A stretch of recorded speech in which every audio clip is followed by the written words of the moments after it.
8월 11일 월요일 7시 12분 13분 이제 막 지나고 있습니다. 출근길 서두르실 텐데요. 주요 뉴스 잘 정리해 드리겠습니다. 박상현 아나운서 나왔습니다. 어서 오십시오. 네, 안녕하세요. 박상현입니다. 네, 늘 미안한 마음일 것 같아요. 늘 미안한 마음이죠, 저는. 네, 아직 아이를 재우고 오다 보니까 그렇죠. 좀 엄마로서는 미안할 수 있잖아요. 그죠? 늘 CCTV를 켜놓고 준비를 합니다. 네. 자, 오늘 저희가 사면 얘기로 오프닝을 열었는데 보통은 뭐 아이들이 부모님한테 좀 이렇게 혼나거나 할 때 네. 뭔가 용서를 구해야 될 때 뭐가 제일 중요해요?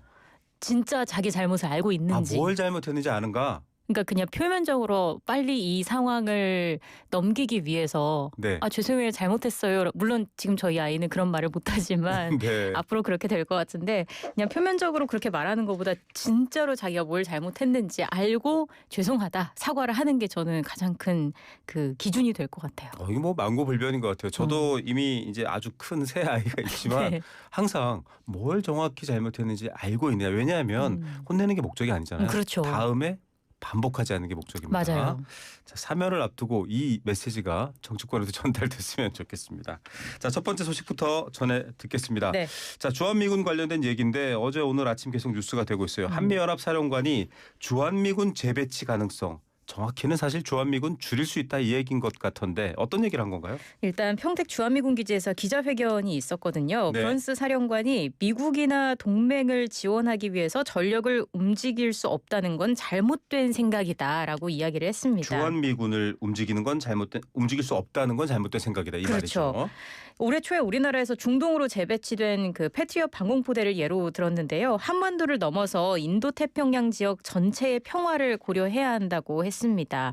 지난 70년 동안 한국의 위상과 동부아시아 안보 지형도 크게 달라졌다면서 변한 그 작전 환경에 맞춰서 역할을 조정하는 게 동맹 현대화라고 설명을 했습니다. 네. 북한의 핵무장과 대러시아 밀착, 중국의 위협을 거론했는데요. 그러면서 한반도보다 더 넓은 관점에서 전력 배치와 활용 방안을 고민해야 한다는 것이었습니다. 그러면서 말을 한 게 주한미군엔 변화가 필요하고 숫자보다는 역량이 중요하다라고 했습니다. 전력 재배치 가능성을 거듭 시사한 것이고요. 곧 만나게 될 한미 정상 역시 이런 역량을 근거로 영내 안보와 세계 정세를 논의할 거라고 전망했습니다. 다만 전시작전 통제권 전환은 한미가 합의한 조건이 여전히 유효하다면서 시점을 당기려고 이걸 건드리는 건 바람직하지 않다고 지적을 하기도 했습니다. 네, 자 숫자보단 역량이 중요하다라고 하지만 지금 한 3만 명 안 되는 2만 몇천 명 정도 있는 미군 임계철선이라는 말도 있어요. 네, 맞아요. 거기에 뭔가 공격을 가하는 순간 미국의 공격을 받기 때문에 함부로 침략 못하게 한다라는 조건 이런 것들이 있는데 이게 변화가 필요한 시기다라고 주한미군 사령관이 한 말입니다. 네. 이게 관심을 많이 받는 이유가 지금 관세 협상이 일단 일단락되고 다시 또 후속 조치가 남아 있는데 그렇죠. 국방비 지출을 늘려라 이런 요구가 있었기 때문에 이게 관심을 더 보이고 있는 것 같아요. 맞아요. 워싱턴 포스트 단독 기사가 나왔던 건데요. 트럼프 대통령이 국가 안보 목표 달성을 위해 관세 적용 범위를 확대했다라는 제목의 그 기사였습니다. 네. 내용을 보니까 워싱턴 포스트는 이 미 정부의 내부 문서를 인용해서 트럼프 행정부가 한미 무역 협상 당시에 우리나라의 국내 총생산 GDP의 3.8% 수준으로 국방비 증액을 요구하려고 시도했다라고 보도를 했습니다. 네. 또 주한미군이 북한뿐만 아니라 중국에 대한 견제로 역할을 확장하는 이른바 전략적 유연성 지지 성명을 우리 정부에 요구하는 방안도 검토했다고 전했습니다. 워싱턴 포스트는 한미 합의 초기 초안을 인용해서 미국이 지난해 GDP의 2.6% 규모인 한국의 국방비 지출 증액뿐만 아니라 주한미군 주둔 비용인 방위비 분담금을 늘리는 방안도 원했다라고 밝혔습니다. 예, 뭐 우리 국민들이 트럼프 대통령 하면 떠오르는 말이 방위비 증액 그렇죠. 이 얘기였기 때문에 일단 예상은 되는데 이번 관세 협상에 그럼 이 얘기가 들어갔던 건가요? 그러게요. 그 문제 등은 다뤄지지 않았다는 입장이 우리 정부 측의 입장입니다. 네. 김용범 정책실장은 통상 분야를 중심으로 이루어졌다고 설명을 했고요. 예. 뭐 안보나 이런 문제들은 한미 정상회담에서 논의될 것 같다고 설명을 했습니다. 관세 협상에서 미국 측이 실제로 이런 국방비 증액 등을 요구했는지는 확인되지 않았고요. 하지만 국방비 증액의 수치가 담긴 이런 문서 여러 내용이 보도가 되면서 일단 이달 말로 예상되는 한미 정상회담에서 안보 비용부터 뭐 동맹 현대화까지 트럼프 대통령의 요구가 더 구체적으로 제시될 수 있을 거라는 전망이 나오고 있습니다. 네, 트럼프는 먹거리뿐만 아니라 안보까지 전 세계 질서를 재편하려고 하는데요. 아마 이재명 대통령이 트럼프 대통령을 만났을 때 얘기가 됐을 것 같습니다. 네. 우리 군도 지금 사실 병력이 45만 명 가까이 줄었습니다. 사단 17개가 사라졌다 이런 보도가 오늘 아침에 네. 나왔는데요. 숫자보다는 양 능력이다라는 말은 맞는 말이긴 한데 어떻게 국익에 더 이익이 될지 살펴봐야 네. 되겠습니다. 자, 사면 얘기 앞서 저희가 했습니다. 이재명 대통령 오늘 휴가를 마치고 업무 복귀했는데 임시 국무회의를 열고 확정하죠. 그렇습니다. 보통 국무회의는 화요일에 열잖아요. 그래서 오는 12일 내일이죠. 내일 회의에서 광복절 특별사면 명단을 심의 의결할 거라는 게 대체적인 전망이었지 않습니까? 네. 근데 어제 대통령실이 공지를 했는데 오늘 임시 국무회의를 개최한다고 합니다. 오후 2시 반에 이재명 대통령이 직접 주재를 할 예정이고요.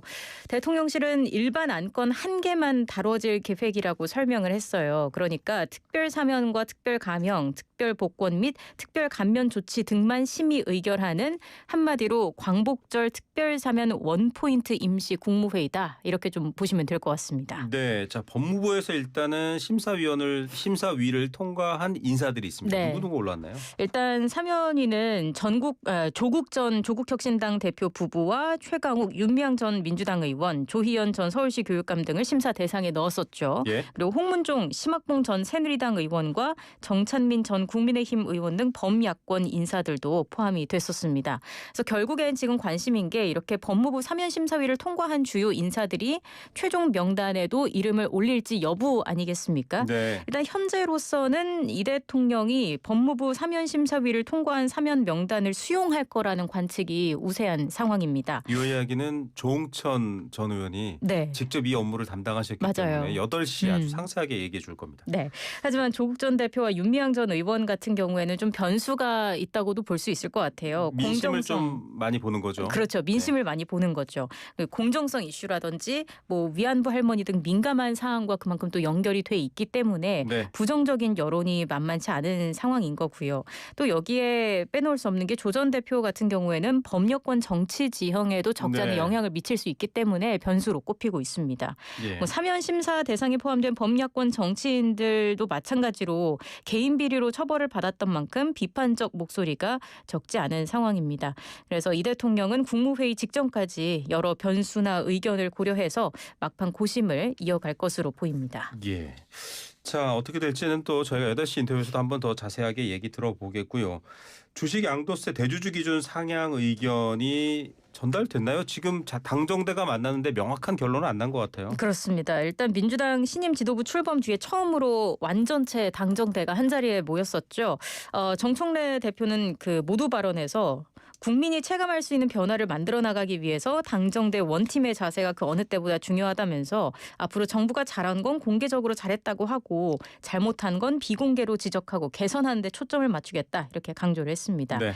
뭐 민심 등을 고려해서 국정 현안을 다루는 자리인 만큼 최근 개인 투자자들의 거센 비판에 직면했던 주식 양도소득세 대주주 기준 문제가 논의 테이블에 오른 거고요.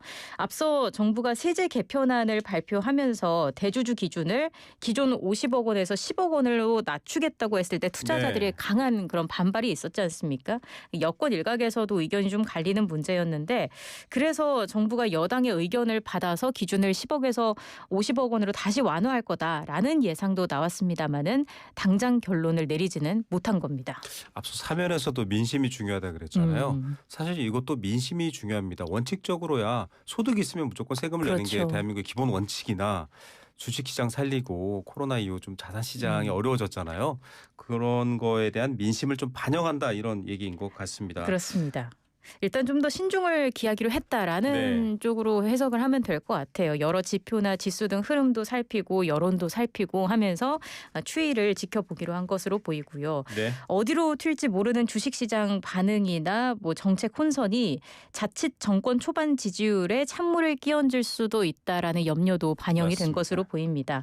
또 세법 개정 절차가 올해 말까지 이어져서 굳이 이른 시일 안에 결론을 내리지 않아도 된다는 점도 가만히 됐을 거다라는 해석도 보도도 나오고 있습니다. 네, 주식시장은 또 특히 선반영을 합니다. 먼저 빨리 뉴스를 그렇죠. 반영하고요.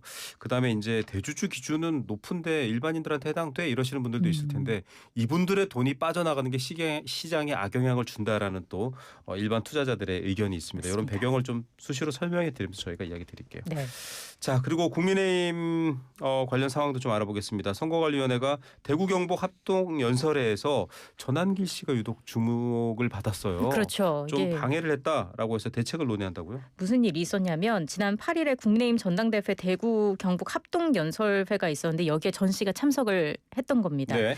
자칭 언론인 자격으로 입장을 했어요. 전한길 뉴스 발행인이다라고 주장을 네. 하면서 들어갔는데 찬탄파 후보들이 연설하는 도중에 당원들을 향해서 네. 배신자 구호를 외치도록 유도를 했다는 네. 겁니다. 그래서 국민의힘은 이런 행동을 근거로 향후 전당대회 일정에 전 씨의 출입을 금지했고요. 다음 날 중앙윤리위원회 차원에서 전 씨에 대한 징계 절차를 개시했습니다. 네. 한편 이에 대해서 전 씨는 찬탄파 후보들이 먼저 자신을 극우 세력, 음모론자 등으로 매도해서 항의를 했을 뿐이고 출입 금지 등의 조치는 언론 탄압이라고 주장을 했습니다. 예. 어쨌든 국민의힘 전당대회 선거관리위원회는 오늘 오전 중에 회의를 열 예정이고요. 이런 전 씨 등의 부적절한 행동에 자제를 촉구하는 메시지가 나올 것으로 보입니다.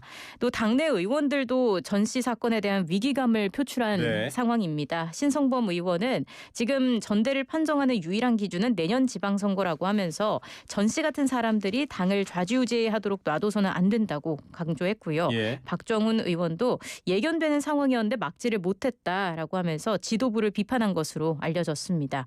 이외에도 전당대회장 출입 비표 관리를 철저하게 해야 한다는 주문도 있었습니다. 자, 이런 가운데 이 전한길 씨가 주목받는 이유가 아직도 탄핵 비상계엄의 이슈에 갇혀 있기 때문이다. 이런 분석이 나오잖아요. 그렇습니다. 어제 그 국민의힘 당대표 후보자 첫 TV 토론회가 있었잖아요. 네. 여전히 핵심 이슈가 12.3 비상계엄과 탄핵이었습니다. 찬탄, 반탄 후보 사이에 설전이 이어졌는데 조경태 후보는 국민에게 총부리를 겨누는 행위가 만고의 역적이고 대역죄인이다라고 목소리를 높인 반면에 김문수 후보는 누가 다치거나 어떻게 된 사람이 있냐. 계엄은 대통령의 비상대권 중 하나다. 이렇게 강조했습니다. 예.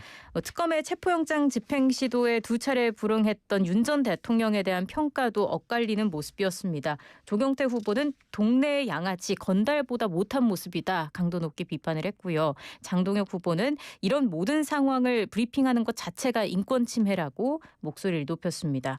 이외에도 저희가 앞서 말씀드린 전한길 씨 문제나 극우 논란을 두고도 공방이 오갔고요. 각자의 지지층 눈도장을 더 찍기 위한 진영별 주도권 경쟁도 있었습니다. 김문수 후보가 당 화합의 중요성을 강조했고 이에 장동혁 후보는 의원 숫자는 중요하지 않다라면서 선명성 경쟁이라는 견제구를 날렸고요. 조경태 의원이 찬탄주자 단일화 제안을 했는데 네. 여기에 대해서 안철수 의원은 즉각 선을 긋는 모습이었습니다. 개혁의 목소리가 더 많아야 된다. 단일화할 필요 없다. 더 많아져야 된다. 이런 식으로 그 선을 그었죠. 그렇습니다. 자, 이 관련 내용은요. 저희가 잠시 후에 국민의힘 김대식 의원 스튜디오에 오실 예정입니다. 자세한 얘기 좀 들어보도록 하겠습니다. 특검 상황도 좀 알아보겠습니다. 이른바 순방 목걸이로 화제가 됐었던 특검 수사 대상 구속영장에는 이 목걸이 관련 내용이 빠졌나요? 네, 빠졌습니다. 김 여사 목걸이가 처음 논란이 됐던 게 그 2022년 6월 나토 순방 네. 때였잖아요. 그때 이제 대통령실의 첫 해명이 지인에게 빌렸다는 네. 거였는데 수사가 시작되면서 김 여사 측이 검찰에 모조품이다라는 네. 내용의 진술서를 제출했습니다. 특검에 출석해서는 15년 전 홍콩에서 모친 선물용으로 구매해서 순방 때 빌린 거라고 진술을 했는데 네. 좀 해명이 조금씩 계속 바뀌네요. 달라진 겁니다. 여기에 대해서 특검은 목걸이가 발견된 장소가 김 여사 오빠의 장모 집이었던 점 그리고 또 잠긴 가방 안에서 나온 것까지 주목을 하고 있습니다. 네. 김 여사 측이 진품 목걸이를 모조품으로 바꿔치기하고 나름의 논리를 만들어 놓고 수사에 대비했을 거라는 의심인 거고요. 말씀드린 것처럼 구속영장에는 관련 내용이 빠졌습니다. 예. 목걸이 관련 내용이 빠졌는데 영장 실질 심사에선 구속 필요성을 강조하는 배경으로 제시할 가능성은 있습니다. 재판부는 이제 혐의 입증 정도와 도주, 증거인멸 우려를 종합적으로 검토하게 되는데 이 가운데 특검팀은 김 여사 측의 증거인멸 가능성에 대해서 법원에 집중적으로 피력할 것으로 보입니다. 네, 아직 구체화하지 않았기 때문에 직접적인 구속영장 명시에는 들어가 있지 않았지만 네. 여러 가지 또 수사가 이어지고 있고요. 또 여러 가지 중견 건설사 구매 정황 등 수사 상황들이 있기 때문에 저희가 이 얘기는 다른 브리핑 시간에 좀 자세히 전해드리겠습니다. 오늘 얘기는 여기까지 듣도록 하겠습니다. 감사합니다. 고맙습니다. 박상현 아나운서였습니다.